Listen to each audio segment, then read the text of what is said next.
Bienvenue sur Prends les rênes, le podcast qui explore l'art de prendre sa place. Je suis Élodie Serp, ancienne officier de marine devenue équicoach spécialisée dans le leadership naturel. Alliant expérience terrain et enseignement du cheval, j'accompagne aujourd'hui les professionnels et les particuliers à se sentir naturellement à leur place en développant des relations de qualité avec eux-mêmes et avec les autres. Alors si vous êtes à la recherche de pistes de réflexion, de retours d'expérience et d'outils concrets concernant l'affirmation de soi, la communication interpersonnelle ou encore l'esprit d'équipe, vous êtes au bon endroit. Nous explorerons ensemble des sujets inspirants pour développer une posture alignée et appréhender plus sereinement les challenges des relations humaines. Installez-vous confortablement et c'est parti pour l'épisode du jour. Bonjour à tous et bienvenue pour ce nouvel épisode du podcast Prends les rênes. Un épisode qui arrive tout début septembre en cette rentrée scolaire, cette nouvelle saison 2025-2026. Un épisode qui s'est peut-être fait attendre, ou certainement pour ceux qui me suivent, puisque le dernier doit daté de fin juin, début juillet. Oh là là, voilà, je commence le podcast, l'épisode, et j'ai même pas vérifié la date exacte du dernier épisode. Bon, excusez-moi, ça commence bien cette rentrée. Donc, oui, effectivement, juillet-août, j'ai été absente du podcast et même des réseaux sociaux. Alors, je faisais un petit coucou de temps en temps, par-ci, par-là, sur Insta, sur LinkedIn, silence radio. Alors là, j'entends déjà tous les pros de la com complètement en PLS, en train de faire un malaise. Mais ça a été un choix. Ça a été un choix de ma part. Ça m'a fait une... comment dire j'ai plus le mot, mais une... Comment on appelle ça quand on coupe ? Bon, si vous le trouvez, vous me le direz. Mais voilà, ça m'a fait une coupure saine dont j'avais besoin. Alors déjà, niveau organisation, alors je vous détaillerai pas mon emploi du temps de juillet-août. J'ai pris peu de vacances, mais voilà, j'avais d'autres choses à faire, des travaux, enfin voilà, ça a été très dense. Rassurez-vous, j'ai pu me reposer un petit peu en juillet, que la deuxième partie de juillet, puisque début juillet, j'ai eu la chance d'animer une magnifique conférence à Paris, dans une très belle entreprise, pour les managers, pour ces managers, et c'était vraiment une super expérience. Encore merci à eux de m'avoir fait confiance et de m'avoir demandé d'intervenir sur cette thématique juste passionnante de l'intelligence relationnelle. Et voilà, j'ai pu en parler à travers mon expérience d'officier de marine et bien sûr du travail, à travers le travail avec les chevaux. Donc voilà, donc ça a été 2 mois, on va dire très denses, qui m'ont demandé beaucoup d'énergie, qui m'ont demandé de prioriser, et je me suis dit, ça sera le moment de, ok, je fais une coupure. Donc encore une fois, les pros de la com, je sais très bien que vous êtes en train de faire un malaise à côté. Mais j'assume, ce n'est ni de la procrastination ou un caprice de ma part, ça a été un choix réfléchi et nécessaire. Mais l'avantage, c'est que je reviens avec énormément d'énergie en cette rentrée. Et justement, ça va être la thématique de cet épisode. Cette rentrée, alors moi, les ressentis que j'ai en rentrée d'année scolaire, alors moi je fonctionne encore comme un enfant, mais c'est vrai que j'ai tendance à m'organiser et à visualiser mon année en année scolaire. Je crois que je vous l'avais déjà dit sur un autre épisode. Donc moi je travaille de septembre à août dans mon organisation, pas de janvier en janvier. Donc c'est vrai que, alors c'est sûr qu'avec une activité de poney club à côté là, c'est vrai qu'on fonctionne pas mal comme ça dans le sport. Donc c'est vrai que j'ai gardé cette habitude-là. Donc en début d'année comme ça, moi je le vis comme une nouvelle énergie, un renouveau. Vraiment un besoin et une envie de revenir sur le devant de la scène, d'où mon retour sur la com, mon retour sur le podcast. Et je le fais avec joie. Et c'est ça vraiment qui est important. Quand je parle d'alignement, c'est ça, c'est qu'on fait les choses, alors certes dans l'obligation, parfois on doit le faire par obligation, il n'y a pas de souci, c'est juste d'en être bien conscient. Mais c'est-à-dire que quand je vous parle, j'ai envie de vous parler avec une énergie positive, avec motivation, avec conviction. Si je crois pas au message que je suis en train de vous faire passer, ça sert à rien, et je sais qu'il y a des professionnels qui s'obligent à le faire, et je trouve ça très triste. Voilà, ce n'est que mon avis. Alors aussi, à contrario, dans cette rentrée-là, pour moi, je perçois aussi beaucoup trop d'effervescence, trop d'accélération, et aussi trop d'injonctions. Et là, j'ai un besoin qui se met en place très rapidement, c'est que, ok, nouvelle énergie, renouveau, mais à côté de ça, j'ai besoin de calme, j'ai besoin d'air et j'ai besoin d'espace. Pourquoi ? Parce que, encore une fois, si on revient à cette énergie-là, j'ai besoin d'aller chercher en moi cette motivation, cette conviction, cette énergie, pour amener dans la matière, dans le réel, dans le concret, ce que je voudrais réaliser cette année. Et pas en mode bélier, comme j'ai pu l'être pendant pas mal de temps, où on y va, on fonce. D'où la thématique du jour. Comment trouver sa place dans cette période intense ? Et pourquoi, parfois, se retirer un moment peut être la meilleure façon d'avancer. Alors oui, je me suis retirée de la communication en juillet et en août, d'où mon grand retour aujourd'hui. Tada. Et franchement, je suis contente. Mais face à cette effervescence, à cette accélération qui, à mon sens, est un peu trop, pourquoi justement se retirer ? Alors se retirer, c'est pas disparaître, d'accord ? Pourquoi c'est pas mal ? Alors quand on observe un petit peu la situation, l'ambiance générale là, de la rentrée, qu'est-ce qu'on constate ? On constate que les agendas ils se remplissent à une vitesse vertigineuse, qu'il y a moult nouvelles obligations qui arrivent sur le tapis, que les mails, enfin votre boîte mail, enfin ma boîte mail, explose. Alors qu'il y a une semaine, allez, je commençais à voir que ça vivotait un petit peu, ça commençait à faire des petits signes de retour à la vie, vous voyez, et là, vous ouvrez votre boîte mail, il y en a 15, 20, 100, 300 dans mon ancienne vie d'officier de marine. Je revenais de 2 semaines de vacances, quand j'arrivais à avoir 2 semaines, ce qui était assez rare. Je revenais de 2 semaines, alors, on n'appelle pas ça de vacances d'ailleurs, quand on est dans l'armée, on appelle ça des permissions. Ce qu'on redoutait le plus, c'était d'ouvrir notre boîte mail. On l'ouvrait et il y avait des centaines de mails. C'était... et on mettait encore des semaines à pouvoir exploiter, traiter tout ça. Donc voilà, il y a tout qui explose. On sent, on commence à avoir donc les mails autant professionnels qu'administratifs. Alors pour ceux qui ont les enfants, il y a aussi les écoles, les machins. Oh là là, voilà, il y a une pression implicite qui se met en place, ça en est trop en fait. Et j'aime bien cette métaphore-là, quand je vois la rentrée, des rentrées scolaires, on va dire, hein, je vais l'appeler comme ça, rentrée scolaire, même si on est d'accord qu'on est professionnel, qu'on rentre pas forcément à l'école. Peut-être que certains, en plus, calent en parallèle une formation. Donc vous voyez encore plus la pression qui est là. Donc j'aime bien voir, moi j'aime bien les métaphores, parce que ça, je trouve que ça met beaucoup plus en image. Je vois ça comme un départ de course, mais vous voyez, pas de l'endurance, quoi, pour ceux qui font du cheval en endurance. On n'est pas sur de l'endurance, on est plutôt sur la course trop galop, vous voyez, le truc du sprint, quoi. Hein, pour moi, c'est comme ça que je le vois. Donc, la question que je me pose aussi, c'est comment vous vivez cette effervescence-là ? Est-ce que finalement vous la subissez ?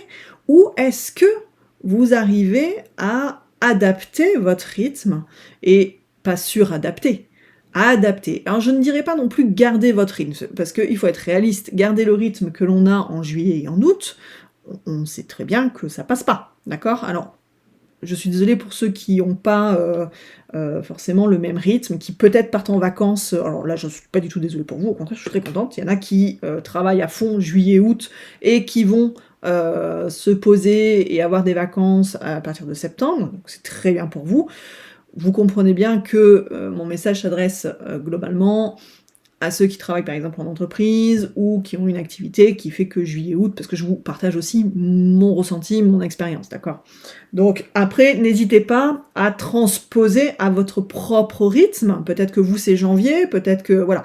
N'hésitez pas, c'est quelque chose qui, là, moi je vais parler de juillet, août, septembre et le reste de l'année, n'hésitez pas à transposer à votre situation si mon message vous parle, d'accord ? Et si jamais vous avez des questions, vous m'envoyez un petit message, on en discute, il n'y a pas de souci, au contraire, je suis hyper ouverte, vous le savez très bien, et pour ceux qui ne me connaissent pas, qui me découvrent, n'hésitez pas, voilà, je suis hyper ouverte pour discuter avec vous, donc on n'hésite pas 30 secondes. Donc, je reviens vite fait à donc cette ambiance générale en effervescence plus, là. Et donc, finalement, moi personnellement, à ce moment-là, alors que je ressens cette énergie de renouveau, d'accord? J'ai quand même le besoin de faire une pause. Mais on n'est pas en pause en mode, je suis pas en mode pause vacances. J'ai besoin de, prendre du recul, j'ai besoin de poser les choses, j'ai besoin de me recentrer. Pourquoi? Pour justement éviter ce mécanisme bélier, éviter de me faire happer par ces injonctions, par cette effervescence, pour éviter de me faire happer là-dedans et finalement peut-être même me disperser et ne plus être focus sur mes objectifs pour l'année, déjà les définir si c'est pas déjà fait, et en fait finalement de naviguer à l'aveugle, alors qu'on navigue pas à l'aveugle. On a toujours un point précis là où on veut aller. Alors peut-être qu'on tapera un peu à côté, peut-être qu'on ne sait pas de quoi sera fait demain, mais on a besoin de savoir où on veut aller. Sinon, on vivote et on n'avance pas concrètement. Donc je ne sais pas si vous aussi vous vous reconnaissez là dans ce que je vous partage, si ça vous parle. En tout cas, soyons clairs sur une chose, prendre ce temps de pause et de réflexion, ce n'est pas du tout une fuite, d'accord? C'est une façon de se recentrer. Et qu'est-ce que ça apporte? Ça va apporter ce calme intérieur, ce calme qui va permettre de faire face à cette effervescence, qui va permettre de ne pas se faire happer. Après, on peut la suivre, il n'y a aucun souci. Ça va permettre quoi aussi? Ça va permettre de la clarté dans nos projets. Comme je disais, on navigue pas à l'aveugle. On navigue avec des projets posés, les différentes étapes, etc. Moi j'aime bien, objectifs, rétro-planning, etc. C'est ce que je vous enseigne d'ailleurs, dans les accompagnements, dans les formations. C'est vraiment cette vision-là. Et après, bien sûr, on cherche à l'adapter à chacun. C'est pas parce que je le fais d'une certaine façon que tout le monde doit faire exactement de la même manière. Encore une fois, les outils ne sont que des outils. Ils doivent pouvoir s'adapter à chacun de nous. Donc j'ai dit quoi? Calme intérieur, clarté, et donc une énergie beaucoup plus alignée, une énergie beaucoup plus focusée. Je ne suis pas sûre que ça se dise à 100%, mais l'idée c'est que c'est plus une énergie dispersée, c'est une énergie concentrée, d'accord? Et ça, c'est pleinement du leadership, d'accord? Être leader, c'est pas forcément être PDG d'un très grand groupe. Il vaut mieux l'être, d'accord? Pas PDG d'un très grand groupe, mais d'être leader dans cette situation-là, d'accord? Mais on peut être un leader juste de notre propre vie. Si déjà on est leader de nous-mêmes, après on pourra être leader d'une équipe, d'une société, etc., etc. D'accord? J'aime toujours rappeler que ça part de nous. Donc c'est vraiment un acte de leadership, de savoir quand avancer, quand accélérer, mais aussi quand faire un pas de côté, se poser, prendre du recul, réfléchir. Et ça, je tiens à dire quelque chose, c'est que c'est pas antinomique. On n'est pas obligé d'aller faire une retraite de 3 semaines de silence pour pouvoir réfléchir à ça. Ça peut très bien se faire en parallèle. Ça peut très bien être, par exemple, le matin, être dans cette énergie d'effervescence, de mail, de machin, parce qu'il faut quand même avancer, il faut quand même traiter ça, il faut être dans cette énergie-là.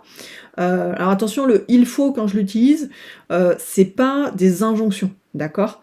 C'est juste que là, je fais pas un effort surhumain pour utiliser une autre expression, mais il est intéressant. Vous pouvez modifier le « il faut » par « il est intéressant » ou « il est pertinent », d'accord? Voilà, donc comme ça c'est dit, et après je peux continuer l'épisode sans me traumatiser. Pour ceux qui me connaissent, vous savez que l'authenticité est importante à mes yeux. Pour ceux qui me découvrent, voilà, je parle comme je suis, et je vais bien sûr faire attention à ce que je vous transmets. Je balance pas de la psychologie de comptoir, c'est pas du tout mon style, et des connaissances ou des outils non maîtrisés, c'est pas du tout non plus mon énergie. Donc, qu'est-ce que j'étais en train de dire? Ouais, donc c'est intéressant, bien évidemment, d'être dans ce flux d'énergie, dans cette effervescence, Et de toute façon, il est important d'avancer sur les projets, sur les dossiers du moment. On peut pas mettre de côté en disant: «Non, moi je me retire. Non, moi je prends du recul. J'ai besoin de prendre du recul. Elodie, elle a dit qu'il fallait prendre du recul. Je pose tout, je ferme mon ordinateur et je prends du recul. Mais c'est pas des vacances, hein, je travaille». Non, non, c'est pas ce que je vous dis.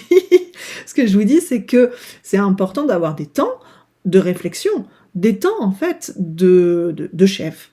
De chef, de soi, ou de son équipe, de sa société, etc. Mais des temps de chef où on réaligne les choses, un temps de chef où on clarifie les choses, un temps de chef où on pose ses objectifs et on réfléchit à son rétro-planning. Un temps de chef où on définit où on va et comment on y va. Voilà. Donc, je vous invite à réfléchir déjà à votre propre rythme. Est-ce que vous êtes dans cette effervescence, vous sentez que vous êtes happé et vous y allez, et donc finalement c'est plutôt inconscient? Je vous invite à réfléchir, qu'est-ce que vous faites en conscience et qu'est-ce que vous faites en absence de conscience, donc, dans lequel vous êtes inconscient que c'est en train de vous happer. Pourquoi? Parce que votre énergie, elle va se diluer là-dedans. Elle va se diluer, elle va se disperser. Et au final, est-ce que ça va être de la performance? Donc finalement, à quel moment vous vous recentrez dans cette effervescence? Pardon, j'ai un peu bugué là sur le mot. Et si vous le faites, ou si vous en avez besoin, est-ce que vous savez quelle pratique vous aide à vous recentrer? Ça peut être l'écriture, ça peut être la marche, le sport, la nature, que ce soit la mer, la forêt, des exercices de respiration, l'equi-coaching, pourquoi pas? Donc, même si c'est des temps courts, encore une fois, on n'est pas obligé de partir en retraite dans l'Himalaya pendant 3 mois, c'est pas l'idée. Mais des temps courts, c'est prendre ce temps-là, c'est réfléchir, faire ce pas de côté. Le pas de côté est un acte de leadership. Et c'est une forme d'intelligence autant émotionnelle que relationnelle, puisque être dans cette action-là, se recentrer, ça nous permet derrière d'être beaucoup plus disponible pour agir, pour décider, pour être en relation avec les autres, etc., etc. Donc, je tire juste une petite sonnette d'alarme, quand même. C'est que, à trop de réflexion, à trop de planification, on risque de repousser l'action. On va se dire, c'est jamais prêt, je suis jamais prêt, j'ai pas assez programmé, j'ai pas assez réfléchi. Donc, attention à l'inaction que ça peut amener. D'accord? Comme je disais, c'est pas antinomique de prendre des temps de réflexion et être quand même dans l'effervescence et dans l'action. Ça se mène, et c'est possible, ça peut se mener en parallèle. C'est juste une question d'organisation. Vous savez que c'est mon dada. Ok? Donc, ce que j'avais envie de transmettre aussi aujourd'hui, c'est que la rentrée, c'est pas une course obligatoire. C'est une période où on peut adapter notre rythme. Une période où il est important de ne pas s'oublier, de ne pas oublier là où on veut aller. Je vais être honnête, pour ma part, j'ai choisi cette année, et grâce à mon associé et mon mari, de prendre 2 jours de retraite. Alors non, je pars pas 3 mois en retraite dans l'Himalaya, mais j'ai 2 jours de retraite, normalement la plus silencieuse possible, avec coupure des réseaux, etc. Ce qui m'empêche pas, en parallèle, avant d'anticiper et donc de faire ce podcast, de préparer ma com, etc., etc. Mais je vais avoir ce temps-là pour pouvoir réfléchir, être sûr de mes objectifs. Voilà, prendre ce temps de réflexion, de calme, qui est compliqué à prendre peut-être aussi avec le rythme, l'effervescence du moment, et puis la vie de tous les jours, la famille, etc. Donc, j'ai l'intention, dans le prochain épisode, de vous partager mon expérience, puisque ce sera la première fois que je le fais, parce que d'habitude je prends ce temps-là dans mon bureau, etc. Là, j'ai choisi de m'extraire de mon quotidien pour pouvoir accentuer ce temps de recul et ce pas de côté. Donc voilà, j'avais envie de vous le partager, et je vous le partagerai probablement dans le prochain épisode, pour pouvoir vous partager comment ça s'est passé pour moi, et qu'est-ce que ça m'a apporté concrètement. Est-ce que c'est plus puissant que ce que je fais déjà là? Oui, non, comment? Voilà. Donc si vous avez déjà des questions, n'hésitez pas à me les envoyer, j'y répondrai avec plaisir dans le prochain épisode. Et j'ai bien envie de finir cet épisode aussi en vous demandant, est-ce que vous aussi vous ressentez aujourd'hui un besoin d'espace, de temps de retrait, là, en ce moment? Et si oui, comment vous l'accordez? par quel biais, par quelle organisation, qu'est-ce que vous mettez en place pour avoir ce temps ou cet espace de retrait? Moi, je dis ça, je dis rien, mais une séance d'Eki-coaching peut répondre à ce besoin. Voilà, et je finirai là-dessus.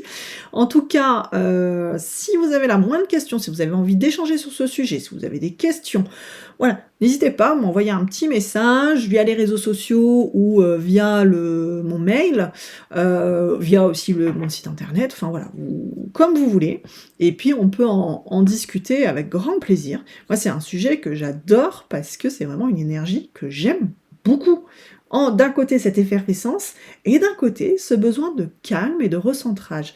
Mais pourquoi? Parce que c'est pas antinomique, c'est parce que j'ai besoin de l'un pour pouvoir alimenter l'autre. Et voilà. Je peux pas finir sur autre chose, c'est quand même bien ça, non? Allez, sur ce, je vous souhaite une très belle journée ou soirée, selon à quel moment vous écoutez cet épisode, et je vous dis à très vite. Ciao! Nous voici à la fin de cet épisode. Un grand merci pour votre écoute. Envie de réagir au sujet du jour, de soutenir le podcast ou encore de ne pas rater les prochains épisodes? Je vous invite à vous abonner et à laisser 5 belles étoiles ou bien un commentaire sur Spotify ou Apple Podcast. De mon côté, il me reste à vous souhaiter une bonne journée ou une bonne soirée. À bientôt pour un prochain épisode.